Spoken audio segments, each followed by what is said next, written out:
Jordan Peterson is catching a lot of heat because some individuals who have reviewed his book are alleging that he has manipulated their reviews to include them as blurbs on the back cover of the paperback release of his book to make it seem like their negative reviews are positive reviews, okay? And so they're speaking out, they're enraged by this. So I wanna give you some of the specific examples here.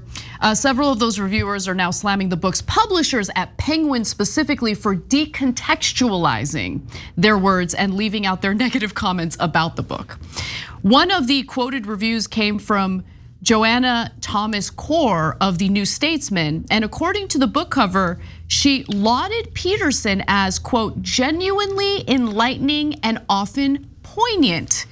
Here is a father figure who takes his audience seriously, and here is a grander narrative about truth, being, order, and chaos that stretches back to the dawn of human consciousness. Wow, sounds pretty good. Sounds really good, right? Except that was not what the review was, okay? When you contextualize the review, it's something very different. While these lines did in fact come from Thomas Core's review, she called the book's version of her words a gross misrepresentation of her review and said it should be removed. Her full review combines Thomas Core's positive comments with Peterson's controversial views, writing at one point that, quote, he repeatedly identifies masculinity with order and femininity with chaos and makes it clear which side he feels we should favor. Okay. Now, before you go on to the second reviewer, right? I want to tell you what she actually said in the review. Go ahead. She said it was an inadvertent comedy. I love that line. And she said his unwillingness to address detail or confront counter arguments feels cowardly. But they somehow didn't make it, that didn't make it onto the back of his book, okay? Yeah. So it was a very negative review, and so cherry picking it like that was ridiculous. By the way, on the third review, I'm gonna pardon him, and then later we'll do fun fake reviews of my book. I might pardon him already. Ooh, interesting. Okay, so but here it really does rely on, because I'm not entirely sure about something. So it really depends on whether I'm correct about what I suspect here. Okay. We've all seen commercials or trailers for movies, right? Yeah. And in those commercials, it's usually like a masterpiece or groundbreaking. Something like that, right? Yeah. And then what they do is they'll take one word out of a full review, and then when you read the review, it'll say groundbreaking in the context of this is not a groundbreaking movie, like something like that, right? Yeah, no, they won't do that. So the difference in between these three reviewers that are somewhat complaining from seriously pissed to one who's like, it's not that bad, is that if you said a funny little masterpiece, but not the greatest movie I've ever seen, and you took masterpiece, that's really around the edges. But if you say not a masterpiece and they write masterpiece, that's just flat out lying. I know, you see what I'm saying? I think they're both lying. I think even in the first example you provided, you're making it appear as though the reviewer sees the movie as a masterpiece. Yeah. Not a masterpiece though. Yeah, so let's give you the other examples because Okay. it'll help clarify the situation. And by the way, look, I'm just saying, if we're willing to turn a blind eye to it when it's in the context of commercials for movies, then like why is there a double standard, right? Like it should be considered wrong in both instances. Because books are supposed to be a little bit more serious and scholarly. And especially if this guy, he's pretending to be a serious person. Right? Is he? Yeah, I mean, he cries every day to just prove how serious he is. Okay, so anyways, but let's give you. I think this is actually a great test case of where the line is. Yeah. Okay. So I'll give you another example. Another objection came from the Times reviewer James Marriott. Because the blurb included from his review quoted him calling the book a philosophy of the meaning of life, the most lucid and touching prose Peterson has ever written. In a now deleted X post, Marriott noted that the ellipsis covered up that his full sentence was a philosophy of the meaning of life, which is bonkers.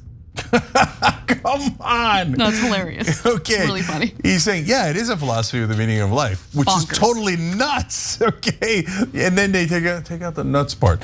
All right, but he said more. Yeah. He said, go ahead. Well, he also said, my review of this book, this Mad book, was probably the most negative thing I have ever written.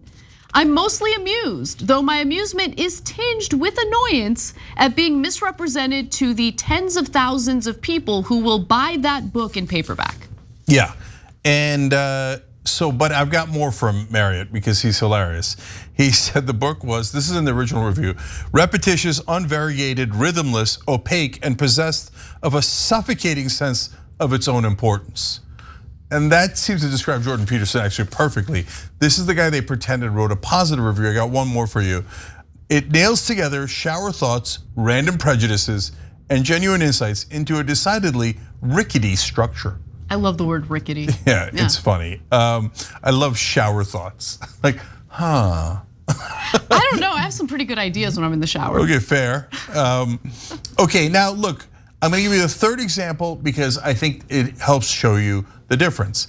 Suzanne Moore wrote a generally positive review in the Telegraph. And the quote they took from her is, wisdom combined with good advice. When the actual quote was, hokey wisdom combined with good advice. I pardon him. I agree. Yeah, taking out the hokey and just saying on a generally positive review, saying wisdom combined with good advice. No, that's totally normal. That's not only what they do in movies, but they do that in books all the time. That's not a big deal and shouldn't be included in this story. But the other two, and the first one was actually a little bit borderline because her review was mixed. It was generally negative, but it did have some positive parts that they partially quoted, right? Yeah, but Marriott's not buying it. No, Marriott's was disastrous He review. literally said this is the most negative thing I've ever written. About any review, Yeah. okay? So to me, that's where the line is. If you're purposely misrepresenting and saying the opposite of what the reviewer was actually trying to say. Look, I hate all of it. Like I hate it when they do it in the context of promoting movies. I hate it the way it's being done here in this very specific story. It's misleading, it's dishonest. I don't like it, period, right? So now let's do it to my book.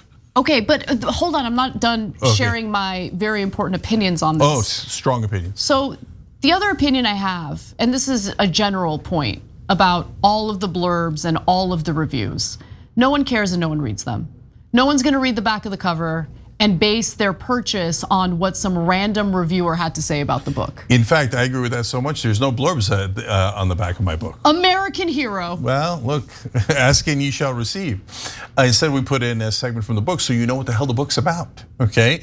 So now, there's a review of my book. It's coming out on September 19th. You can get it at tyt.com/justice. We'll have the link down below.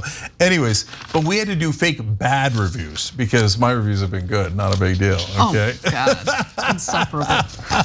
Let me read you the actual verbatim quotes of the positive review just because I want to. And then I'll give you the hilarious, well, you decide, negative quotes. So Kirkus Reviews, notoriously tough reviewers, but they wrote an optimistic prophecy that a saner, more equitable politics will take the place of whatever it is we have now. And the founder of the Young Turks presents a hopeful thesis that present polarization will resolve itself in a left-leaning democracy. Well, that sounds lovely. Okay, so we had to come up with bad ones. Okay, so I did.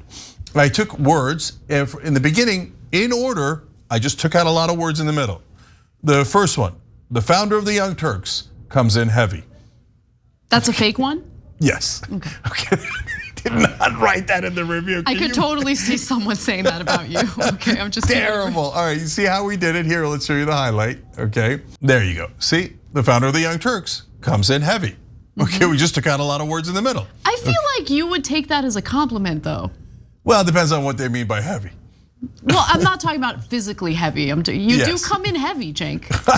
I do, but we're not talking about weight, but I do that too. Yeah. Anyways, Uyghur, here's another one. Uyghur wanted racism, cruelty, and authoritarianism. But by the way, some leftists will probably say that. Anyways, of course you get it. We're taking out here, you can show them the highlights. But here's my favorite. Uyghur loses his small wonder in one hand, though Uyghur remains firm. When you give out love, it doesn't make you smaller, it makes you larger. Oh my God. Oh my God. It's in the review. It's a show, it's in the review. There it is, okay? There's no problem here, believe me. And then there's more. Okay. All right, so let's give you one positive one, okay? Uyghur is spectacularly magical. The founder of the Young Turks presents a hopeful thesis that will overwhelmingly succeed. Uyghur can be president for life. Imagine I put that in the back of the book. All right. Wow, Kirkus reviews. Not bad. All right. Kirkus is into it, Cenk. I was really surprised because I attacked the establishment so much. I didn't think any reviewer would like it, right? But somehow magically they did. You know why? Because I actually do show that progressives can win and that America is progressive. TYT.com/justice to pre-order it. And we don't even have to do fake quotes to sell the book. Jordan, look into it. Thanks for watching The Young Turks. Really appreciate it. Another way to show support is through YouTube memberships. You'll get to interact with us more. There's live chat emojis, badges. You've got emojis of me, Anna, John, JR. So those are super fun. But you also get playback of our exclusive member-only shows and specials right after they air. So all of that, all you gotta do is click that join button right underneath the video. Thank you.